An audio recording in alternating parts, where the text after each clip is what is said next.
Well, today's Russian papers report on the anti-Trump protests across America. The Russian government paper Российская газета claims this resembled the classic scenario of big protests that were the start of the colour revolutions in Eastern Europe and in the post-Soviet space. It's clear that this is how Moscow is going to portray opposition demonstrations in America. President Putin's foreign investment envoy, Kirill Dmitriev, who was in the US last week for talks, did the same in a post on X yesterday, writing about deep state and colour revolutions.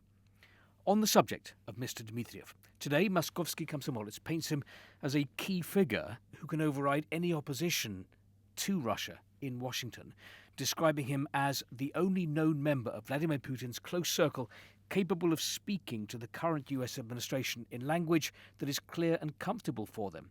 In medical terms, Dmitriev is like an antidote to poison. But medical terms are not enough here.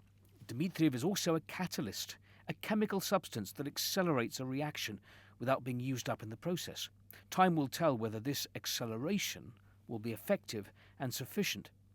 The paper believes that although in Trump's entourage there is a group of influential advisers like Steve Witkoff and Vice President Vance who don't like Ukraine and believe it is right to end the conflict on terms beneficial to Russia, it also identifies there people who don't see any real reason to move away from traditional hostility towards Russia. And such people in the American and Western political elite, not only in Trump's entourage, are the majority. What that means in practice is that as soon as Trump and Putin agree on something, either indirectly or on the phone, influential Western political groups immediately get to work to destroy these agreements. This would explain why President Putin dispatched Kirill Dmitriev last week to Washington for talks. The Russian press continues to debate whether Donald Trump's sweeping tariffs are good or bad news for Russia. Keep in mind, no tariffs were imposed on Russia. Komsomolskaya Pravda quotes a Russian official as claiming that Trump is rejuvenating the Russian economy. The absence of tariffs is an opportunity to increase exports and develop new sectors for our markets and the American markets. Many countries who've been tariffed will come to us and invest in production in Russia, like the Chinese with their cars. This will lead to the long-awaited diversification and growth of our economy, says Boris Titov, the Russian president's special representative for international organizations for the achievement of sustainable growth. On the other hand, a slowdown of the global economy may negatively affect oil prices. On Friday, they fell sharply from $72 to $66 a barrel, and this is negative for Russian budget revenue. RBK agrees the main risk for the Russian economy is already displaying itself in the drop in global energy prices in expectation of a cooling of the global economy. Oil and gas revenues in Russia were already falling. As the government paper reports today, in March they were down 17.3% on a year ago.